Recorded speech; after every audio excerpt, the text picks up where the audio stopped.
Centralizing, buying time, killing people next in line. Lower classes, social slime, they don't matter. Genocide, sick from water, sick from air. Making money, they don't care. Caesar shit, force of air. Fuck them back, it's only for they bomb.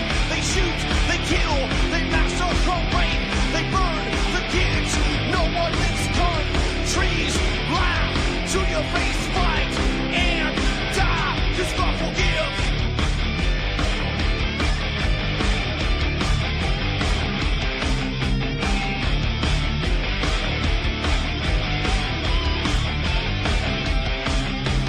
Selling lies and buying time, killing people next in line. Lower classes, social slide, they don't matter. Genocide, sick from water, sick from air. Making money, they don't care. See the shit, force a bear. Fuck them back, that's only fair. They bomb, they shoot, they kill, they massacre, rape. They burn the kids, no one makes countries. Lie to your face, fight and die, cause God forgives. Yeah. Coming back around again.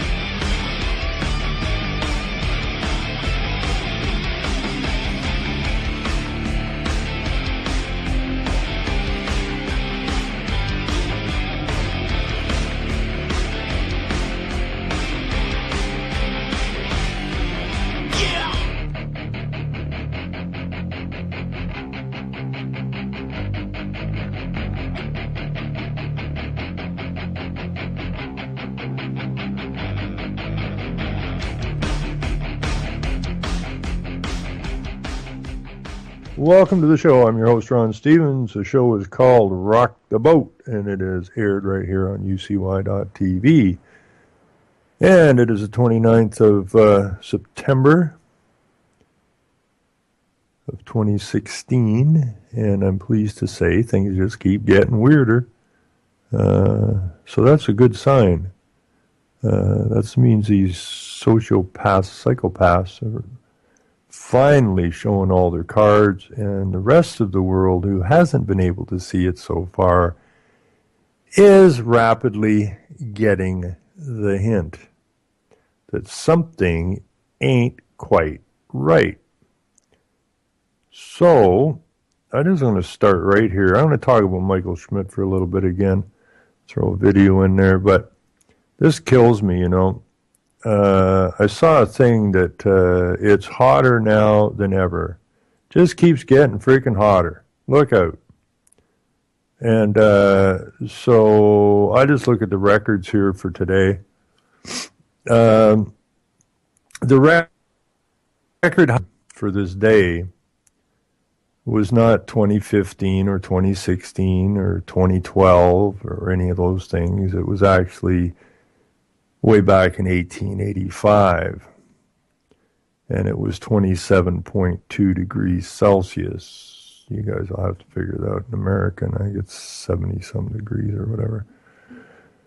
And the record low was not way back in the 1600s or the 1700s or the 18 or the 1900s. The actual record low temperature was right in the middle of the global warming crisis, and the record low temperature for this day was in the year 2000, and it was 2.7 degrees, so that's about 38, 39 degrees Fahrenheit, somewhere in there. So the cold was in 2000, in the middle of the, oh my God, the world's burning up. And the record high was way back in 1885. So, you know, sooner or later, these greenies got to get their act together. They're used up now. They're of absolutely no importance to anybody anymore. You've been suckered. They used you. And now they're going to throw you away because you're not important.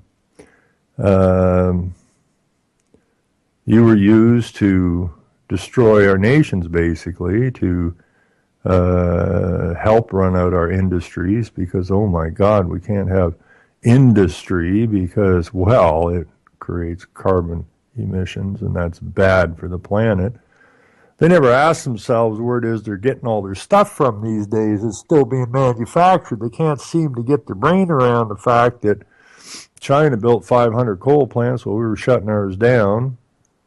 And as I said on the last show, they were going to vote that night in Vancouver on the Ling terminal, or the LNG terminal, liquid natural gas terminal in British Columbia.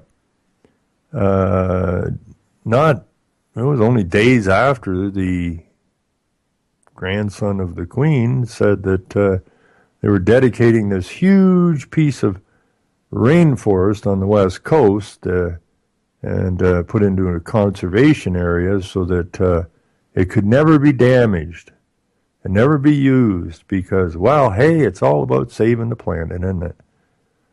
And it was just a week, well, wasn't even a week before that likely, that the mayor of Vancouver said that they were going to stop using natural gas as a fuel, which ran a big shudder through Vancouver because so many people use it to heat the schools, the homes, the factories, and office buildings.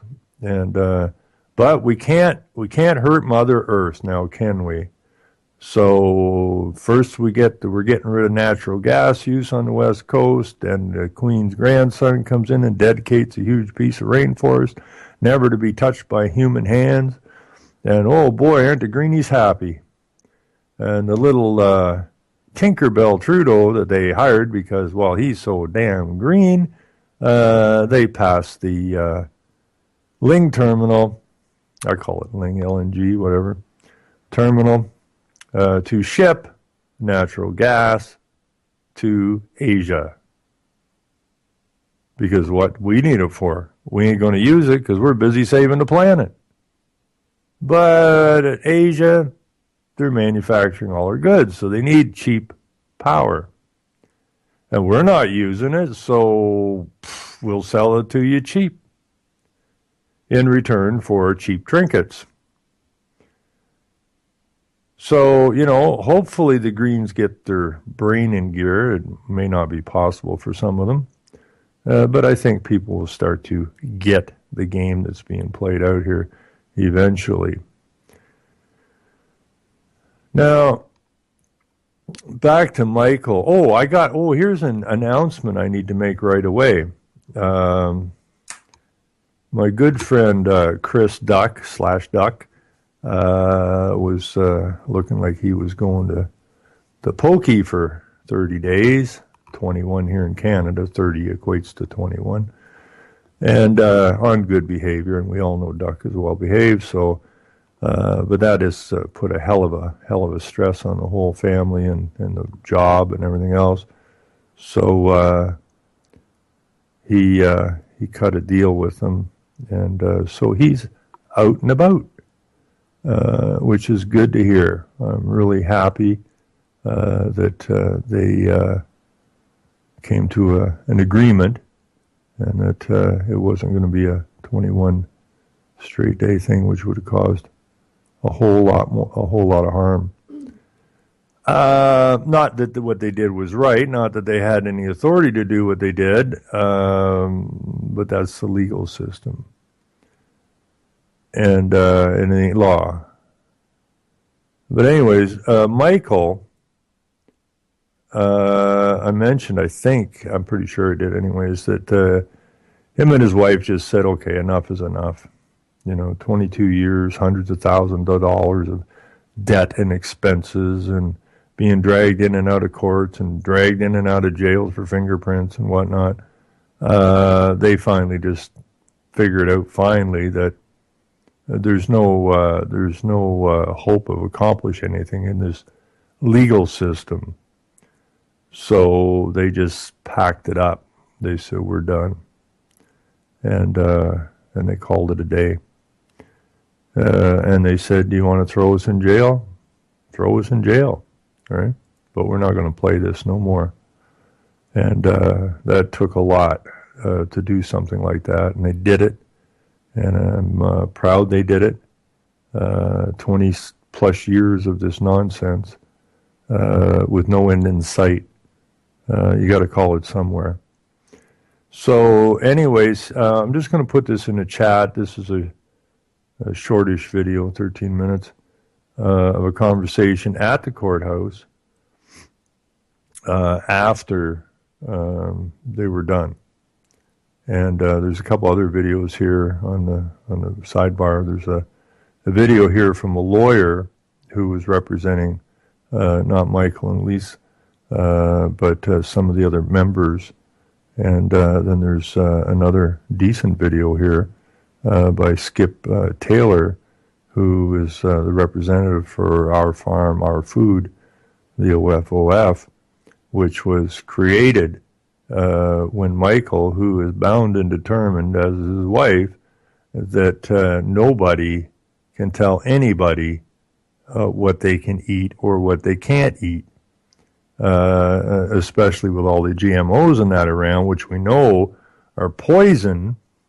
And here they are trying to offer people what you would guess, like, oh, as real food.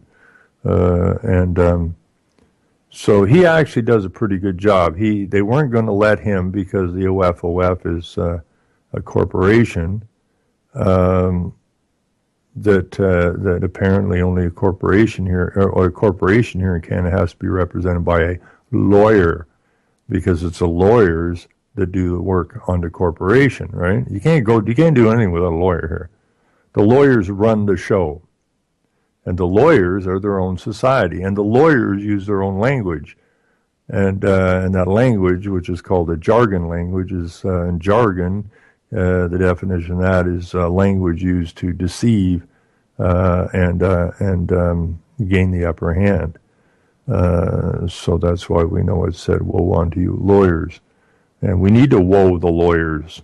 We need to get rid of the lawyers. Because we don't need the lawyers in law, but they set this thing up.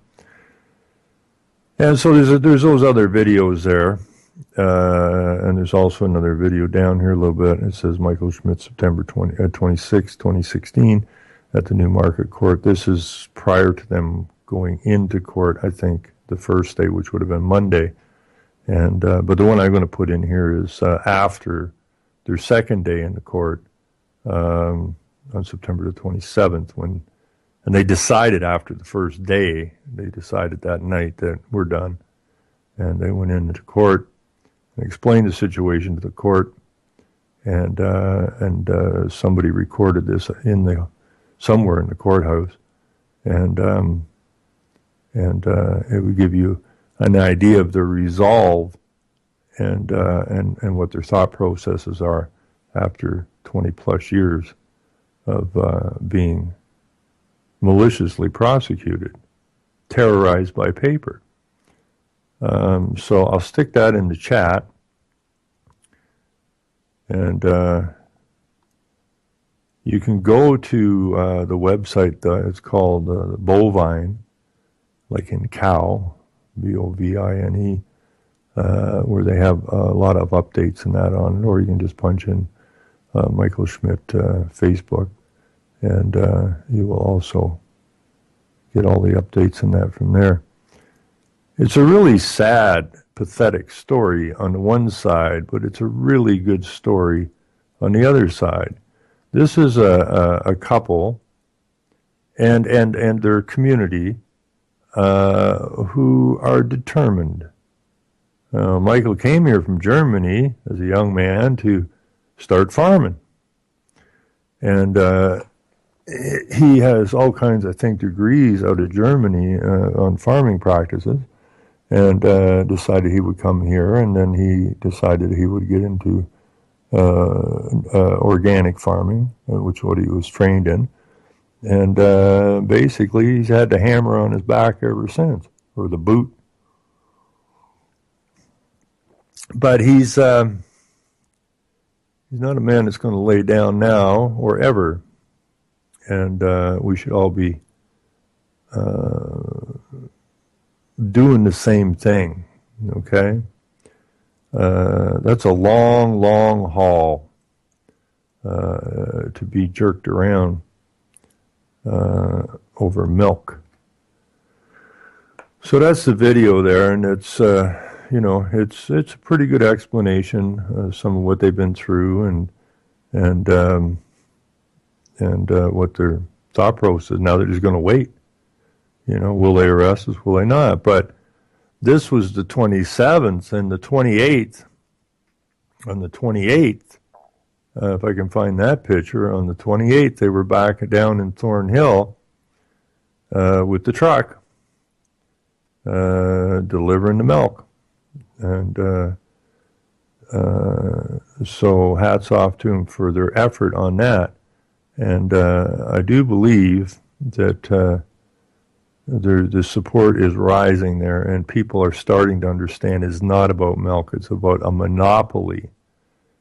And that monopoly is the Milk Marketing Board, because it's all about money. The government, all governments are corporations, and you pay to play. And that's the game. And so where is that? Oh, here it is. I don't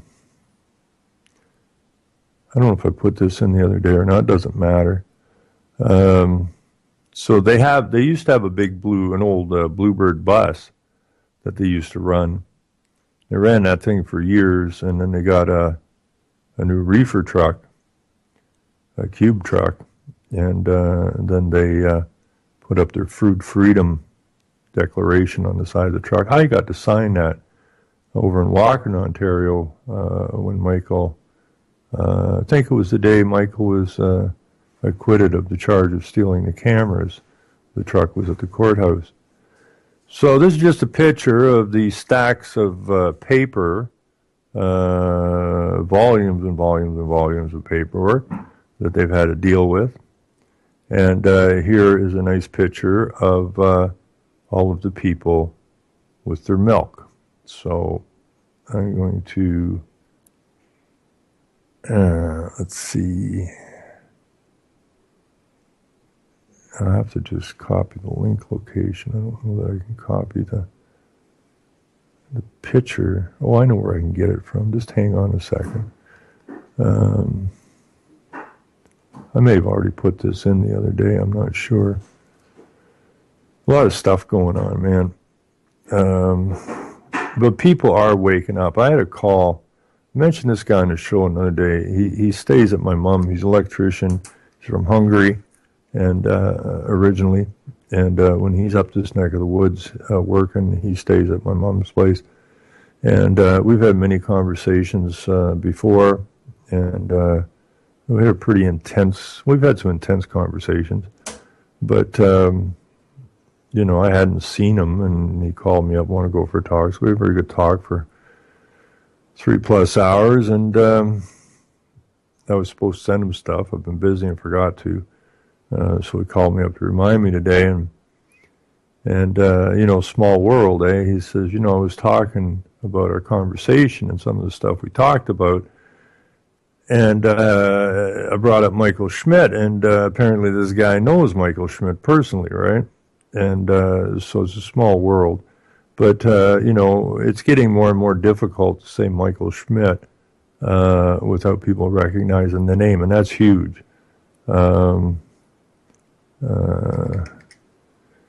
So he's getting her done, and that's important. People too often, they said they worry about what their neighbors are going to think. They worry about whether they're going to get in trouble. And I keep telling people, we're all in trouble. We are most definitely in trouble. And we got to quit thinking that we're not in trouble.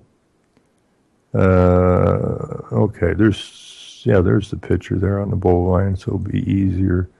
Some people don't use Facebook. So we'll stick that in there. But I'm quite pleased with what's going on so far. We're gonna, they're talking. One of the videos there that the lawyer for the other parties was saying that it would likely be a 3-month delay now while they get their act together again. down there at the courthouse. There's Duck, and he's free like a bird. But then a duck is a bird, so he should be free. And don't be shooting at him. It's not duck season, I don't think. I hope it's not duck season. I'm just pleased as punch. The thing to me that's the big thing now is that, you know, Michael for 22 years has been trying to use the legal system to they tried to work within the legal system, and every time they got themselves into a position where they shouldn't have been bothered, they got bothered and raided and jailed and fingerprinted and mugshotted over and over and over again. So then they'd revamp things and get it into another place that would satisfy the legal position. And they'd come at him again. And it's not about the milk, it's about the Milk Marketing Board. It's about the monopoly. And the monopoly doesn't want any freaking competition. It is as simple as that. So when you have a government who has the monopoly on milk, who doesn't want any competition, it's obvious it doesn't matter what Michael does, or how much money he spends, or how many days he spends in court, or how many, so-called representatives he talks to. The bottom line is they don't want any competition. I mean, in 2010, it was 19 charges that was against Michael. And I remember that day as like it happened yesterday. Humongous turnout at the court. And they even brought into the courthouse coolers full of raw milk and wine glasses. There's champagne glasses, wine glasses. And after that trial, which lasted a considerable amount of time, the judge found Michael not guilty on all 19 charges. And right there in the courtroom, not in the courtroom, but in the courthouse, right outside the courtroom, and this was a big, like a big area. It was all open. I think there were skylights there. It was a very impressive spot. And when Michael came out of the courtroom with a not guilty verdict on all charges, or acquitted on all charges, the lids came off the coolers, the raw milk was poured right in the courthouse. The glasses were raised, and it was a good day. But, again, it's not about the milk. It's about control. It's about monopoly. And I did find a document which I sent to Michael saying, we can't let this stand. This is the government. And they got everybody involved in it. They got the health department. They got everybody involved in it. You know, it's toxic. It'll kill everybody. Raw milk, ah! And here everybody was in Newmarket raising glasses in the courthouse, enjoying this sweet, sweet taste of real milk, actual food. And 100% organic, no GMO shit. And they appealed it and found him guilty on 13 of the 19 charges. So this has been a very long process. And they just finally said, enough is enough. We've been through the legal system. The legal system is not about justice. And it's not about justice. It's the opposite of justice. And it says so. It says that legal is the antithesis of law. Law, of course, being equitable, just, and moral. And legal is the opposite of all of those things. It is amoral, unjust, and non-equitable. So how do you play in that system? They created the system. They run the system. They created the language of the system. They provide the lawyers. They provide the prosecutors. They provide the judges. How are you supposed to deal in that system? You can't deal in that system. No, sure, every now and again somebody will win. But it's no different in a casino. If you lost every time everybody went into the casino, well, the casinos wouldn't survive. You got to let somebody win once in a while. So every now and again, normally a cop will win, or a judge who's been charged with some pathetic crime, not milk, something more nefarious, maybe like drug running or child pornography. They usually get off, or somebody gets off for this ticket or that ticket, just to give a balance that it's a just system. Well, it's not. It's no different than the frickin' casinos. Okay? The house runs the game and the deck is stacked. Simple as that. And that's what the legal system is. In the law system, everybody wins. They say, how can everybody win if somebody causes someone harm? Well, they get to offer restoration. And they get to undo the harm. And therefore, in most cases, everybody wins. Now, if you go and kill somebody, that's a different ballgame.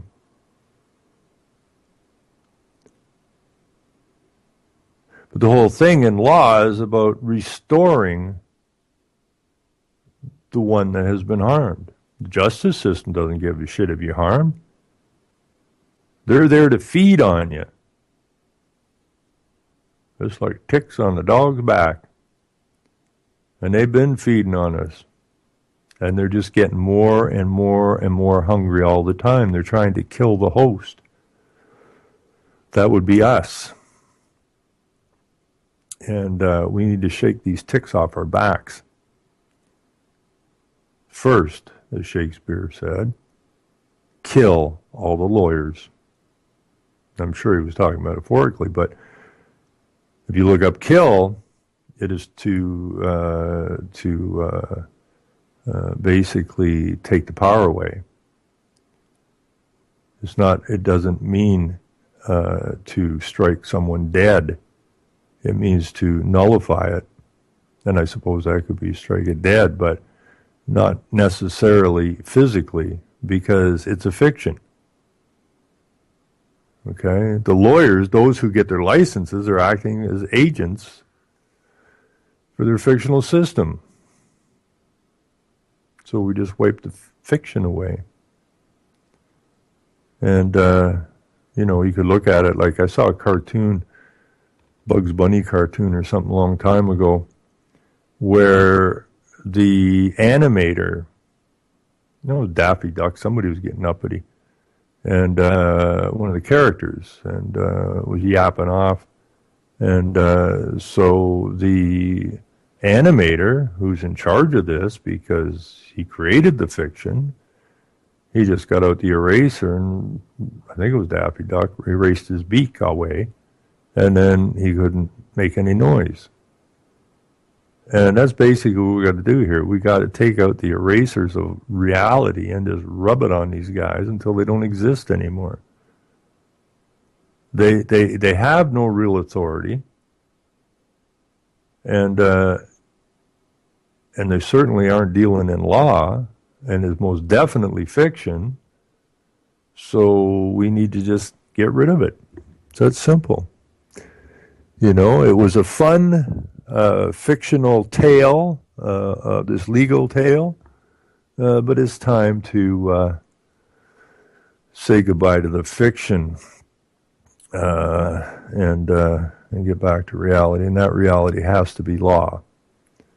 Law creates freedom. A law creates peace. And that's what we need. We need peace and freedom. We don't have peace, and we certainly don't have freedom. So we know we're not in law. So hopefully the next stages of what Michael and that go through here now, and we've talked about this for several years now, about getting back to law. Now, Michael wanted to continue down this legal road, hoping that they would come to their senses eventually. I mean, here's a government that fluoridates your water. Here's a government that's jamming all kinds of vaccines into your children's arms. Here's a government who runs the liquor and the tobacco industries. They don't have to put labels on GMO foods to tell you what you're eating, and that's a given that that's bad for your system. Yet milk is a problem.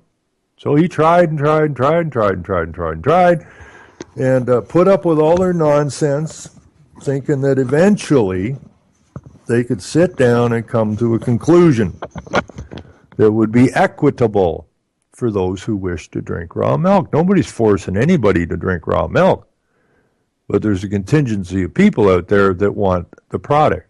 So he said, just legalize it. Well, that became clear when we were at the University of Guelph, and one of their experts pretty much explained it. There was no money in it for the government, so therefore they wouldn't be interested in legalizing it. What's going on here? I got a link here in the chat. I'm going to go click on it, see what's going on here. BBC, World, US, Canada. Is this the hockey game? What are we doing here? Uh-oh. What do we got? This could be interesting. Thanks. I didn't see who put that link in there. Desert Hawk. Thank you. What do we got here? Native American protest disrupts work on oil pipeline. Okay, let's run through this. This is from the BBC. A group of Native Americans protesters halted work on a large oil pipeline in the U.S. state of North Dakota. Construction was set to begin this month on the Dakota pipeline, which is similar in length and to the contested Keystone XL pipeline. The developers had filed a lawsuit in federal court against the protesters seeking restraining orders. 16 members of the Standing Rock Sioux tribe have been arrested. Between 200 and 400 people have gathered in total, some on horseback, others beating drums.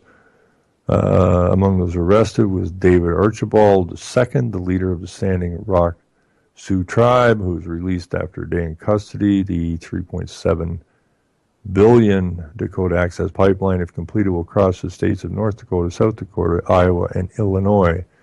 The pipeline will transport 570,000 barrels of crude oil a day, stretching 1,172 miles. It was just 7 miles short of the planned Keystone pipeline, which faced years of protests and a presidential review before it was scrapped. The new pipeline will also span land dotted with sacred North Native American sites between Cannonball and Heart Rivers. At its historic place of commerce, where enemy tribes camp peacefully within sight of each other, said John Eagle Sr. in an interview with Indian Country Today in the area.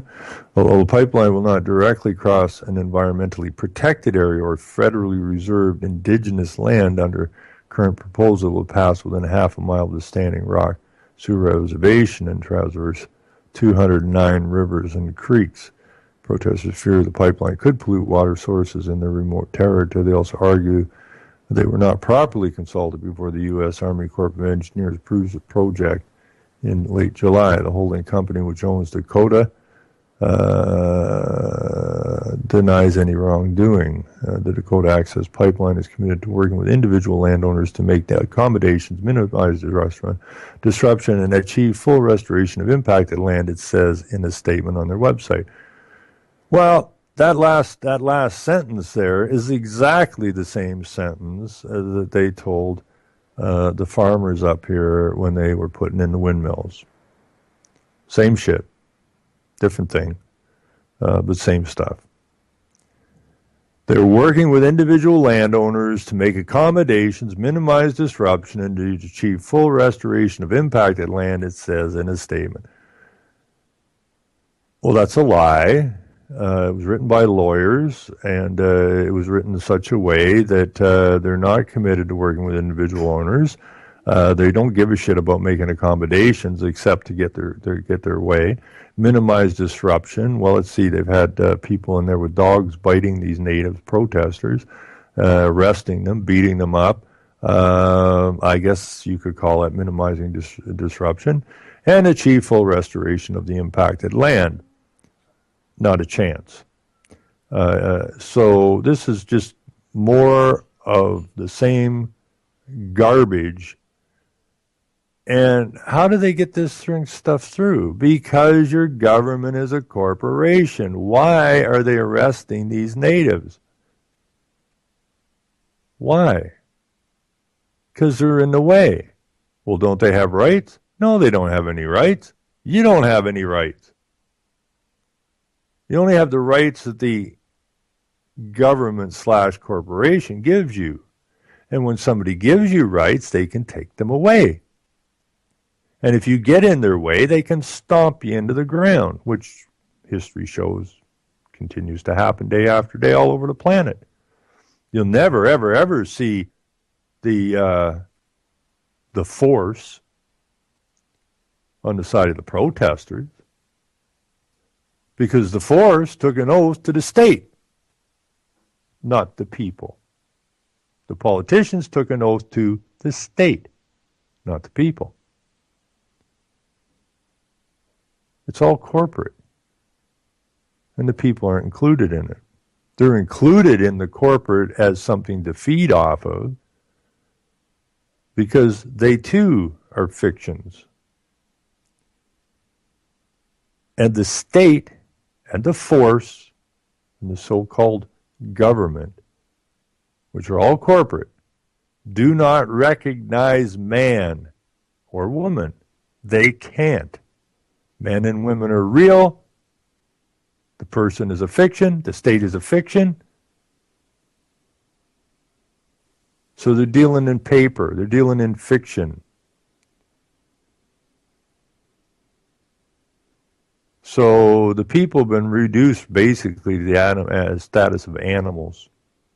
That's why they can sick the dogs on you, show no remorse. That's why they can shoot some 12-year-old kid and show no remorse. Because they don't recognize you. You're real. They're living in the fictional world, the paper world. That's what I think got to Michael and his wife finally. And he even brought up paper terrorism to the court. Because that's what they've been. They've been terrorized. The people have always been terrorized. And where did the word terrorism originate from? France, when they were what? Terrorizing the people. So who are the terrorists? The state is the terrorist. The state's always been the terrorist. And people got to come to terms with that. Then we can get going in the right direction finally. It's not federal land.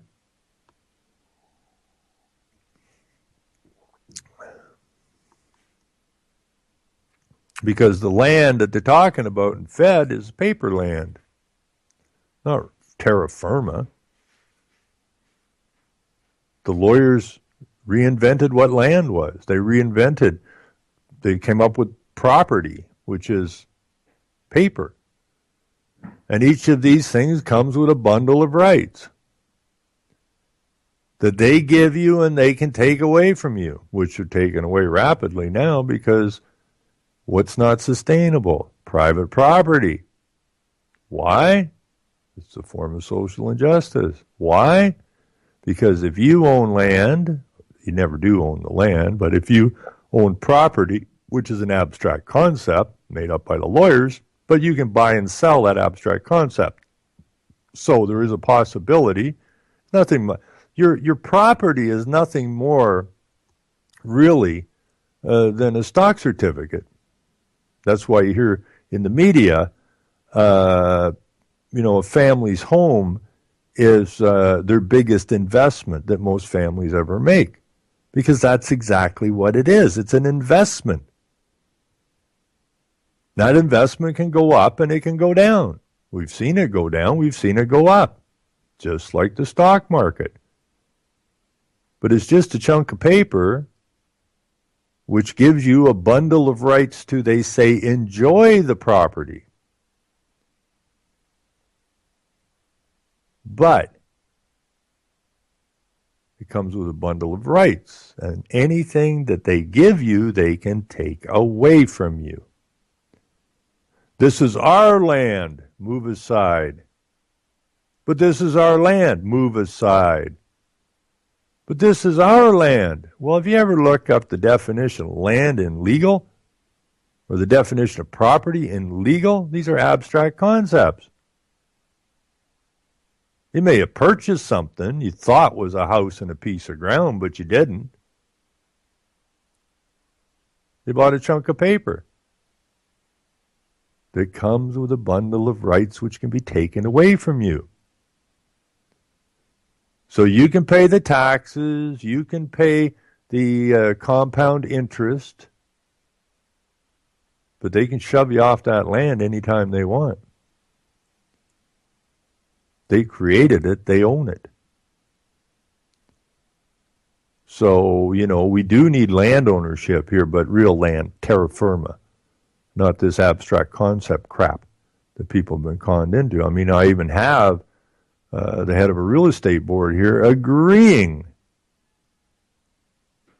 that the real estate industry is in fact fraudulent, because they're not selling you a house, they're not selling you any land, i.e. terra firma, or land as the regular definition of land, not the legal definition of land.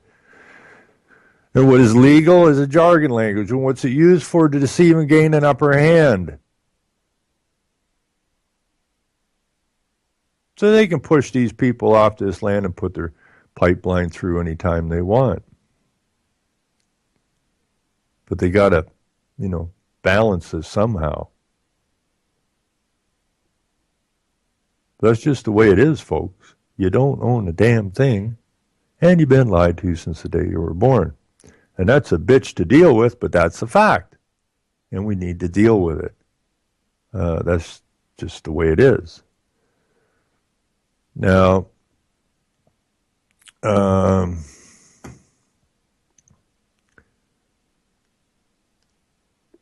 really try to stay away from politics as much as I can, because it makes me want to throw up, because none of it's real. Vote for me. Why? Well, because we're going to do this or we're going to do that. There we go. Liberals approve the controversial natural gas project on BC coast. That's what I said they were going to do on Tuesday night, and that's what they've done. Now, the Pacific Northwest LNG project, which would produce more than 5 million tons of carbon dioxide. Now remember, we're going to have a nationwide carbon tax, because, damn it, we got to save the planet. So now we've 5 million tons of carbon dioxide a year, has 190 legally binding conditions attached to the approval. Well, who the hell wrote the approval? The lawyers. And who are these lawyers? They're globalist lawyers. And what are they doing? They're helping their buddies make money. So the people go, well, at least there's 190 legally binding conditions attached to the approval, not realizing those 190 binding conditions are there to appease you, the public. You can't even use the word public either, because that means everything's owned by the government. Whatever. The people. So let's see. The federal government gave conditional approval. Catherine McKenna, Environment Minister, Natural Resources Minister Jim Carr, who I've seen in a lot of round table, who is definitely 100% globalist, and Fisheries Minister Dominique LeBlanc traveled to Richmond, BC to announce their government's acceptance of what is expected to be one of the largest infrastructure investments in Canadian history. And it's all headed to China. But there are 190 legally binding conditions attached to the approval, McKenna said. This project was subject to a rigorous environmental assessment, and today's announcement reflects this commitment, she told a news conference. Well, I know people up in my neck of the woods that dug a pond on their property. You know, the thing you can enjoy, that abstract concept, and then end up in court for attempting to steal water or something. Meanwhile, Nestle, again, environmentally approved by the government, pays like, I didn't think they pay a penny a gallon for the stuff. But that's okay. But you damn slave, don't you dare try to gather water in a rain barrel or dig a pond for your animals in the field, because we'll get you. The Petronas-led $36 billion liquefied natural gas project on Lilu Island near Prince Rupert, that's a very sensitive neck of the woods too, would ship 19 million tons a year of liquefied gas to markets in Asia while pumping more than 5 million tons of carbon dioxide into the atmosphere. That would make it one of the largest single greenhouse gas emitters in Canada, according to the Canadian Environmental Assessment Agency. But we have 190 legally binding conditions, but we still got to prove somehow. So let's see. Vancouver's not going to let the people use natural gas because of the carbon emissions. Now, they're already charging people in British Columbia a healthy carbon tax. But that's not good enough. You're going to pay the carbon tax, plus we're not going to use natural gas. So instead of that, we're going to build one of the largest emitters of carbon dioxide there is. But so it becomes one of the largest single green gas emitters in Canada, according to the Environment Assessment Agency. The government's conditional approval sets the table for an autumn of more crucial decisions on a national climate change plan and energy sector infrastructure. So I guess if we're going to pump 5 million tons of carbon dioxide while we produce this gas to send to China, obviously we have to somehow reduce the amount of carbon dioxide. Well, how are we going to do that? Well, I think it's going to land on your ass, people. Because the government's conditional approval sets the table for an autumn of more crucial decisions on a national climate change plan and energy sector infrastructure, of which you're going to pay for, while China is enjoying the benefits of cheap natural gas. I mean, if we're not going to use it, what do we need it for? So we'll just ship it out of here. Of course, we're going to cause a great deal of carbon dioxide emissions, and we as Canadians have a responsibility to lower the natural gas emissions that come from this country. Well, if the industry's raising it and the government's approving it, then we need to bring it down somehow. How are we going to neutralize this extra 5 million tons of carbon dioxide?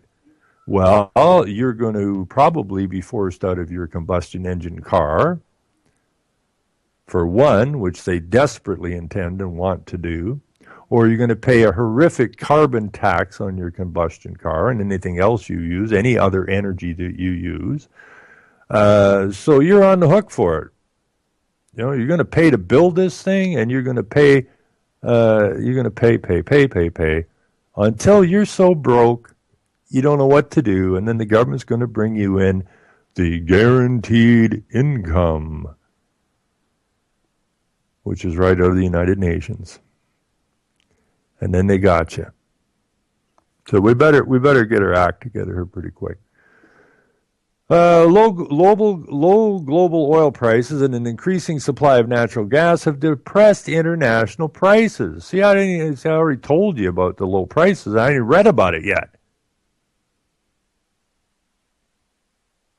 The game's a little easy to understand. So we've got depressed natural gas, depressed oil, and who wants the oil and the gas? Why is it depressed? Because China wants it. They've already got, as Morris Strong said, the cheapest labor on the planet. Nobody can compete with that labor. What we need now is the cheapest energy. So we get you guys over there in the West to shut down your oil, your gas, and your coal. And then you'll ship it over here to feed the factories in China, which really has no environmental laws worth a damn. Now we get to make a whole shitload of money, and you get to pay a whole bunch of carbon tax. Isn't this cool?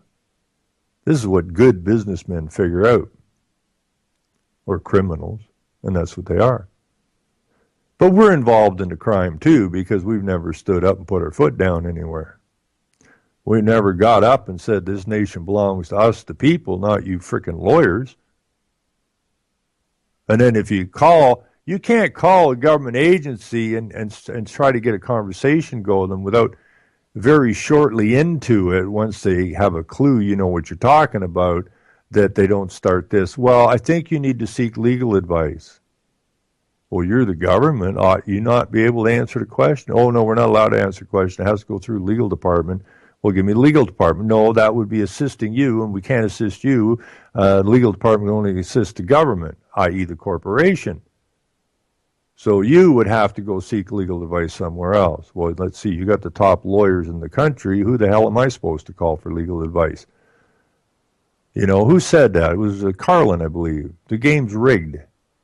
Okay? It's a casino. The deck's stacked. But it's a fictional deck. We're jerked around by this fictional game created by the lawyers. So we need to put the lawyers back in the game box and put it away. And don't let them suckers back out again.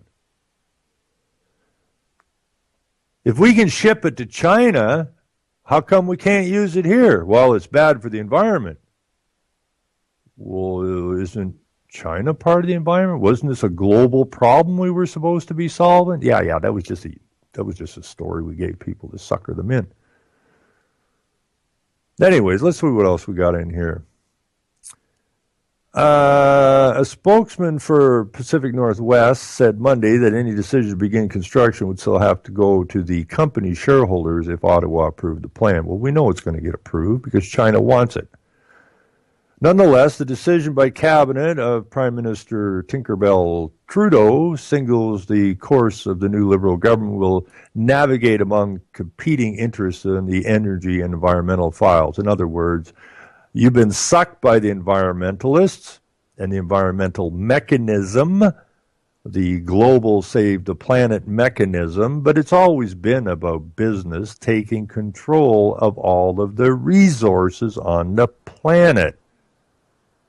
So they're going to balance the energy and environmental files.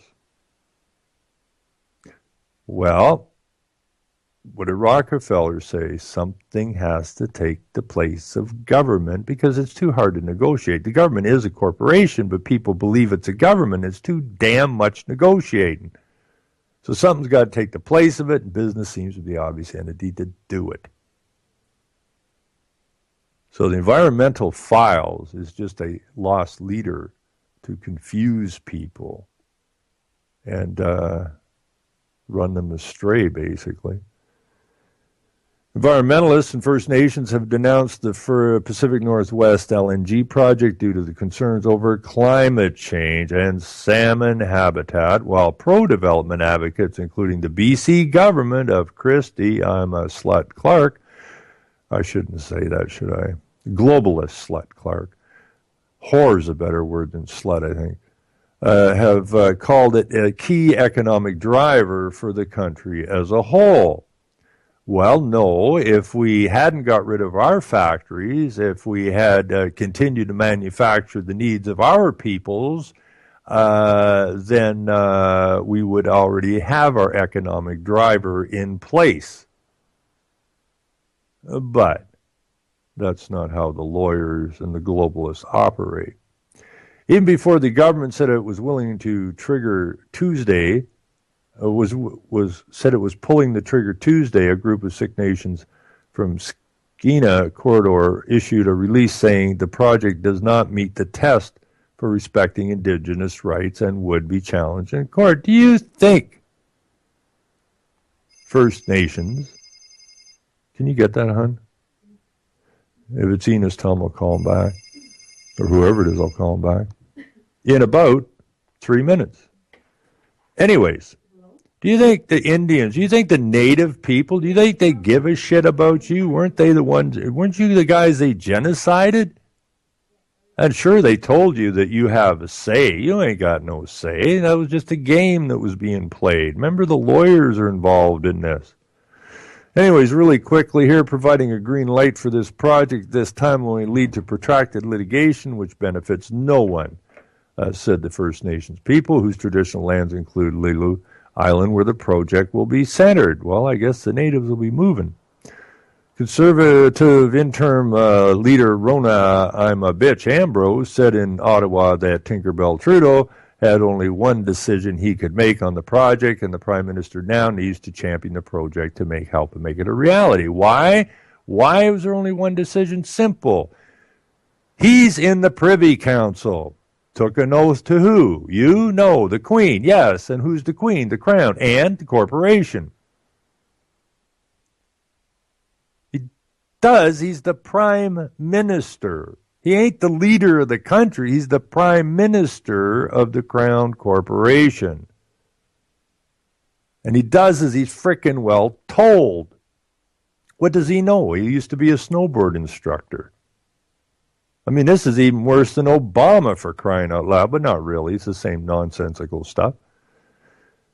He needs to make this project important not only for British Columbia, but for all of Canadians, said Ambrose, citing the job creation and investment potential. McKenna will carry the Pacific Northwest decision into a meeting with her provincial and territorial counterparts next Monday in Montreal, where they are set to begin negotiations on a strategy for meeting Canada's international climate commitments. That's more money out of your pocket? Absolutely. Canada's pledged to reduce its emissions 30% from 2005 levels by 2030. Well, hey, wait a minute. This gas project is going to fire a whole bunch more in. How are we going to drop it? Simple. You're going to pay for it, and you're going to buy carbon offsets, and Al Gore is going to get rich, and you're going to get poor, and we better wake up, and we better stand up, and we better figure out once and for all the legal system is a system. It's a game. It's a casino. We better wake up to it. Because the casino, the house always wins. And we got to bring these casinos down before we're all bankrupted and laying on the street looking for our next scratch ticket, hoping to become a freaking millionaire. It's time we became men again, women again, got back to law, and took this thing down and put the people in their proper position. The people are the leaders. The land resources belong to the people, and the so-called government can just disappear, and we're going to have to help make that happen. Anyways, we're out of time. I want to thank everybody. Happy Chris Bucket tonight, and Mike. Selling lies and buying time, killing people next in line. Lower classes, social slime, they don't matter. Genocide, sick from water, sick from air. Making money, they don't care. Seize the shit, force of air. Fuck them back, it's only for they want. They shoot, they kill, they massacre, rape, they burn the kids. No one makes countries lie to your face, fight and die. Cause God forgives.